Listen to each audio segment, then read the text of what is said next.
നിങ്ങളുടെ favourite shows ഇനി ഒരിക്കലും മിസ്സാവില്ല. ഇപ്പോൾ C5 കാണും നിങ്ങളുടെ ഫേവറേറ്റ് ഷോ തികച്ചും സൗജന്യമായി. എന്താ എന്നോട് പറയുന്നതിൽ വിരോധമുണ്ടോ? പ്രയാസം എന്താണെന്ന് അറിഞ്ഞാൽ ചിലപ്പോ ചില പരിഹാരങ്ങൾ എനിക്ക് ഉപദേശിക്കാൻ സാധിച്ചു വരും.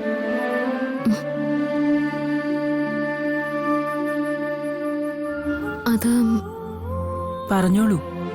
മലമുകളിലെ ശ്രീകണ്ഠേശ്വര ക്ഷേത്രമില്ലേ, താലിഭാഗ്യം കാക്കുന്ന ക്ഷേത്രമാണെന്നറിഞ്ഞ് കഴിഞ്ഞ ദിവസം ഞാൻ ആ നേർച്ച നിറവേറ്റാനായി അവിടെ പോയിരുന്നു.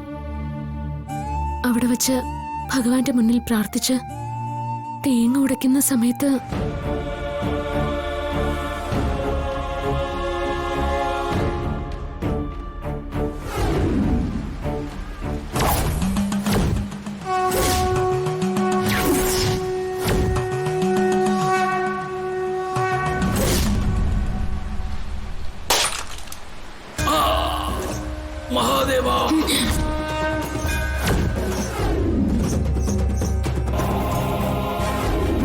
നിന്റെ നെറ്റിയിലെ ഈ സീമന്തരേഖയിലെ കുങ്കുമം മായാതിരിക്കാൻ നീ എന്ത് മരുന്നാണ് പുരട്ടാൻ പോകുന്നത്?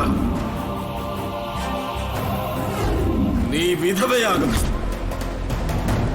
നിന്റെ ഭർത്താവിനെ നീ തന്നെ കൊല്ലും. എന്റെ കൈകൊണ്ട് എന്റെ ഭർത്താവ് മരിക്കുമെന്നും താലിഭാഗ്യം നശിക്കുമെന്നും ആഘോര സ്വാമികൾ പറഞ്ഞതിനു ശേഷം എനിക്ക് ഒരു സമാധാനവും ഇല്ലമ്മ. അതിനുശേഷം വിശാൽ സാറിന് ഒരുപാട് അപകടങ്ങൾ ഉണ്ടായി. അതിൽ നിന്നെല്ലാം തലനാരിഴയ്ക്കാ സാറ് രക്ഷപ്പെട്ടത്. അതൊക്കെ കണ്ടപ്പോ എനിക്ക് പേടി കൂടി വരിക. എന്ത് ചെയ്യണോന്ന് എനിക്കറിയില്ല. ഈ ദോഷങ്ങളിൽ നിന്ന് രക്ഷപ്പെടാൻ എന്ത് പരിഹാരമാ ചെയ്യേണ്ടെന്നും എനിക്കറിയില്ല. മോളെ,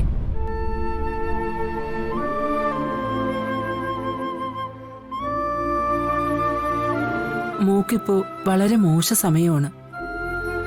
അതുകൊണ്ടാണ് മനസ്സിനെ വേദനിപ്പിക്കുന്ന കാര്യങ്ങൾ നടക്കുന്നത്. മോള് സമാധാനിക്ക്. ഇതിനൊരു പരിഹാരം ഞാൻ പറഞ്ഞു തരാം.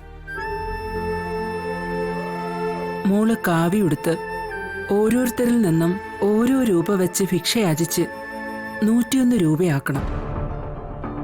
എന്നിട്ട് ആ 101 രൂപ കൊണ്ട് അരി വാങ്ങി അതുകൊണ്ട് പൊങ്കാല വെച്ച് ദേവിക്ക് കാഴ്ചവെക്കണം.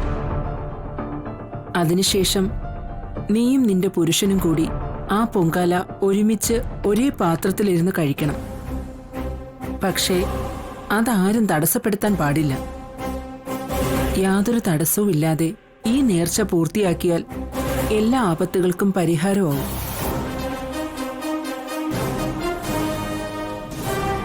ഞാൻ ചെയ്യാം. എത്ര കഠിനമായ പരിഹാര മാർഗങ്ങളാണെങ്കിലും ഞാൻ ചെയ്യാൻ തയ്യാറാ. പക്ഷേ അതുകൊണ്ട് പ്രയോജനമില്ലെങ്കിൽ? ആദ്യം വേണ്ടത് വിശ്വാസമാണ്. വിശ്വാസത്തോടെ ഞാൻ പറഞ്ഞ നേർച്ച പൂർത്തിയാക്കൂ. ഫലം താനേ വരും. അമ്മ അനുഗ്രഹിക്കട്ടെ.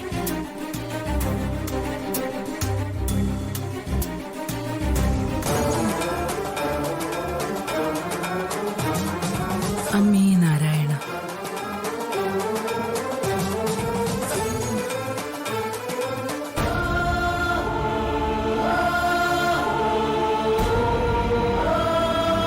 ഡൗൺലോഡ് ചെയ്യൂ C5 ആപ്പ്. കാണൂ എല്ലാ എപ്പിസോഡുകളും സൗജന്യമായി.